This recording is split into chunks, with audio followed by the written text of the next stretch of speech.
Alors, comme bien souvent autour du trauma, on peut se retrouver face à des comportements qui sont, paradoxaux. C'est-à-dire qu'on peut, souffrir de solitude et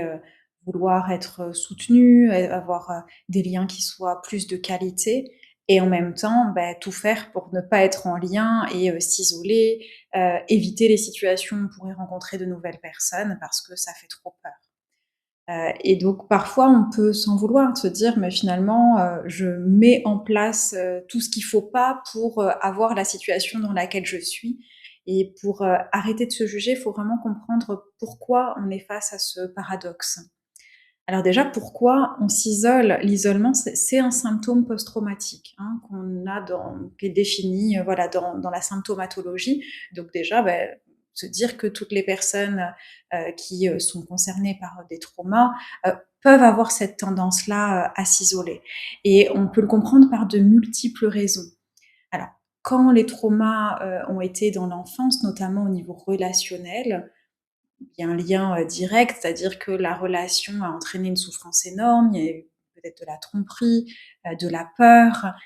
et le lien à l'autre est associé à peut-être que je vais de nouveau souffrir dans ce lien-là. Donc s'isoler, c'est une façon d'éviter de souffrir, de nouveau, et d'être, encore traumatisé. Et puis, si on n'a pas été, protégé, quand on était enfant ou adolescent, on peut, avoir une confiance qui est rompue aussi, globalement avec les autres. Donc s'isoler, ça a été mis en place pour maintenir un espace de sécurité entre soi et l'autre.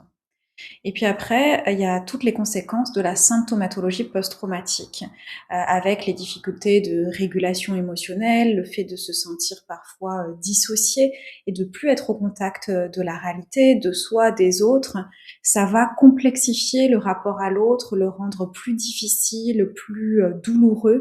et les conséquences aussi, post-traumatiques peuvent expliquer cet isolement. Donc il y a à la fois ce qui s'est inscrit au niveau du lien au moment des traumas et les symptômes qui, rendent le lien à l'autre plus, difficile. Et puis cet état d'hypervigilance qui reste maintenu tant qu'on n'a pas traité les traumas, parce que c'est évidemment quelque chose, qui peut évoluer une fois qu'on traite les traumas, mais si c'est pas quelque chose qui a été traité, on peut maintenir une hypervigilance qui va, épuiser, quand on est en lien et c'est extrêmement coûteux en énergie de maintenir un lien parce qu'on est peut-être tout le temps en train de scanner si, on peut être en confiance ou pas. Et puis la particularité des personnes qui ont malheureusement, subi des violences, sexuelles dans l'enfance ou l'adolescence, c'est que pour la plupart, elles ont, gardé, un secret comme si elles étaient honteux ces personnes étaient honteuses, de ce qu'elles avaient vécu, et donc beaucoup, beaucoup de personnes gardent ça pour elles. Et donc, ça peut être difficile d'être en lien quand on a l'impression qu'on masque toute une part de soi et une part qui est très importante. C'est justement parce qu'on sait à quel point l'isolement, la honte, les difficultés, relationnelles, sont, absolument prennent une part extrêmement importante dans, les traumas et notamment les traumas complexes, qu'on a, proposé les groupes Nook où, on propose un cadre, sécure mais qui, permet d'être en lien et qui permet de réapprivoiser le contact à l'autre en sécurité, de sortir de croyances, acquises sur soi, qui sont fausses, comme, je suis,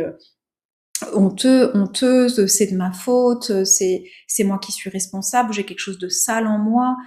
et donc le groupe est là pour permettre de restaurer, cette, image très négative et qui est souvent très, très collée, à laquelle on est souvent très identifié. Donc c'est vraiment un des objectifs, des groupes, c'est d'apporter, un peu plus de douceur dans le regard qu'on se porte et d'être porté par, un regard bienveillant du groupe et par, un cadre qui est, sécure